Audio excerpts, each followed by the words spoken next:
जंगल में घूमना पड़ रहा है। क्यों? हिंदुत्व के लिए बात किया था मैंने कि ये जंगल मेरे जैसा जानवर के लिए बना हुआ है। वो सी होता है ना, मैं सी हूं, साधु नहीं। इंडिया में हिंदुत्व उड़ता हुआ तीर ही है।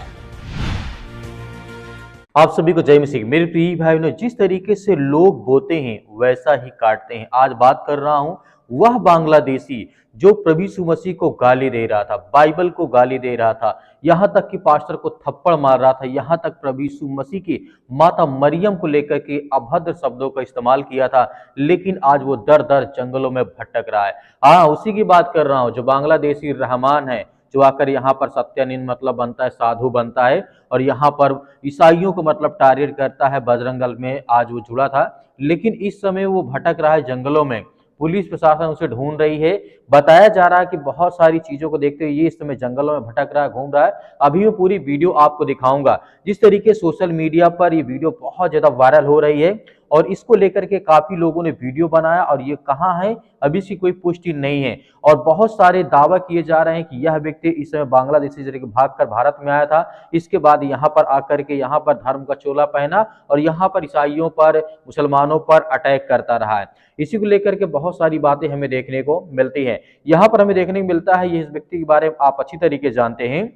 मूल रूप से यह बांग्लादेशी था, पहले मुस्लिम समुदाय से जुड़ा हुआ व्यक्ति था, उसके बाद ये नास्तिक बनता है, फिर उसके बाद ये आता है हिंदू बन जाता है और कई विवादों के बाद उसे देश छोड़ना पड़ता है बांग्लादेश से। फिर यहाँ आता है और यहाँ आकर के वही धर्म की राजनीति करता है और तरह तरह की चीजें दूसरों से मतलब क्यूआर कोड देता है, मुझे पैसा दे दीजिए, मुझे पैसा दे दीजिए, मैं इसको मारूंगा, मुझको मारूंगा। आपने देखा होगा जो 25 दिसंबर के दौरान आपने देखा होगा जिस पास्टर के ऊपर इसने हाथ उठाया था, उस व्यक्ति के ऊपर इस तरीके हाथ रख, वहां पर ये पैसा मांग रहा था। मैं आपको बताना चाहता हूं, पहले आपको वीडियो दिखाना चाहता हूं। आप पहले इस वीडियो को देखिए, ये क्या बोल रहा है अपने आप के बारे में, हिंदुओं के बारे में कि मुझे बचा लीजिए, मैंने हिंदुओं के लिए आवाज उठाई थी, लेकिन आज मैं जंगलों में भटक रहा हूं, भाग रहा हूं। इस क्लिप को देखिए। चारों तरफ जंगल ही जंगल। मुझे ना कभी कभी लगता है कि ये जंगल मेरे जैसा जानवर के लिए बना हुआ है। इंसान लोग अपने शहर में तो मुझे रहने नहीं देते ना।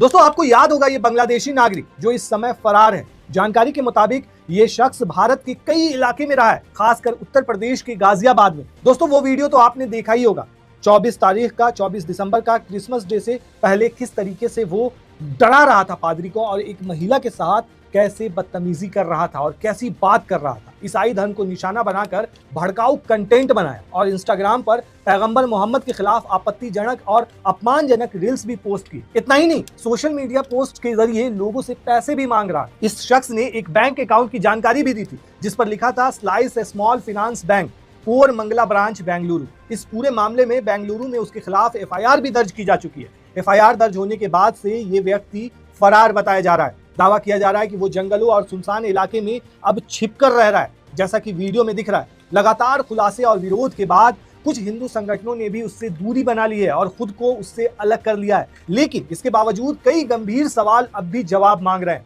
सबसे बड़ा सवाल यह है कि इसे अब तक गिरफ्तार क्यों नहीं किया गया। दूसरा सवाल यह है कि एक विदेशी नागरिक जो कथित तौर पर बांग्लादेश से है, वो भारत के भीतर खुलेआम कैसे घूम रहा है और गिरफ्तारी से कैसे बचा हुआ है। दोस्तों, ये आरोप ऐसे इंसान पे लग रहा है जो बांग्लादेशी है और आप न्यूज में जाएंगे तो बांग्लादेशी घुसपैठिए, इस पर डेली न जाने हजारों आर्टिकल छपते हैं और कहा जाता है कि बांग्लादेश से घुसपैठ कर भारत में कई घुसपैठिए हैं। तो क्या ये बंदा घुसपैठ करके नहीं आया है? इसकी जांच नहीं होनी चाहिए? दोस्तों, आरोप है कि इस व्यक्ति ने भारत में रहने के लिए अपना नाम और धार्मिक पहचान तक बदल ली। तो जिस तरीके से आपने वीडियो देखा, इसके बाद यह व्यक्ति जिस तरीके से बांग्लादेश से भारत में आता, नास्तिक बनता, उसके बाद यहाँ पर धर्म का चोला पहन करके अपने आप को हिंदू बन जाता है। उसके बाद यही नहीं रुकता यह व्यक्ति। आपने देखा होगा जो पहले बता चुके, क्रिसमस डे के दौरान इसी ने प्रभु यीशु मसीह को गाली दिया था, अपमान किया था और पादरी को मारा था, उसके साथ मारपीट की थी, काफी ज्यादा गंभीर मतलब कई शब्दों का इस्तेमाल किया जो कि नहीं बोलना चाहिए था इसे। लेकिन फिर भी यह व्यक्ति ऐसा था,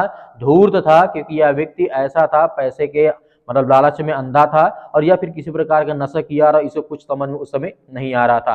अब व्यक्ति यह इस समय खुद जंगलों में भटक रहा है, घूम रहा है, क्योंकि यह व्यक्ति को मतलब कोई ना कोई इसे तलाश कर रहा है, कोई पुलिस प्रशासन इसे ढूंढ रही है, जो कि यहाँ पे बताया गया है। पढ़ना चाहूंगा थोड़ा सा। कहा जा रहा है कि इन घटनाओं के बाद यह व्यक्ति खुले में नहीं दिख रहा है और जंगलों में छिप छिप कर भटक रहा है और बातें सामने आने लगी हैं। जबकि प्रशासन इसकी तलाश में जुटी है, बताया जा रहा है। इसी बीच यह खुद वीडियो बना करके सामने आता है और अलग अलग समुदायों से समर्थन मांगता है और जिस तरीके से हिंदू संगठन से कहता है कि मुझे बचाइए, मैं पीड़ित हूँ, मुझे उसे परेशान किया जा रहा है, मैंने हिंदुओं के लिए आवाज उठाई थी, मैंने पास्टर को मारा था, मैंने ईसाइयों के ऊपर मारा था, लेकिन इस तरीके की बात ये कह रहा है। मेरे प्रिय भाई ने इस वीडियो को लेकर के आपके मन में क्या ख्याल आता है हमें कमेंट बॉक्स में कमेंट करके जरूर बताइएगा। लेकिन एक बात याद रखिएगा, धर्म किसी के लिए ढाल कभी भी नहीं बनता है। हो सकता है कुछ समय के लिए आपका सपोर्ट कर दे, कुछ समय के लिए आपके साथ खड़े रहें, लेकिन कभी भी ये मत सोचिए कि कोई व्यक्ति हमारा हमेशा साथ देगा। इस बात को याद रखिएगा, गलत और सही करने से पहले हमें हर बार सोचना चाहिए कि हम क्या करने जा रहे हैं। आपकी जो भी राय हो हमें कमेंट बॉक्स में कमेंट करके जरूर बताइएगा। मिलते हैं नेक्स्ट वीडियो में।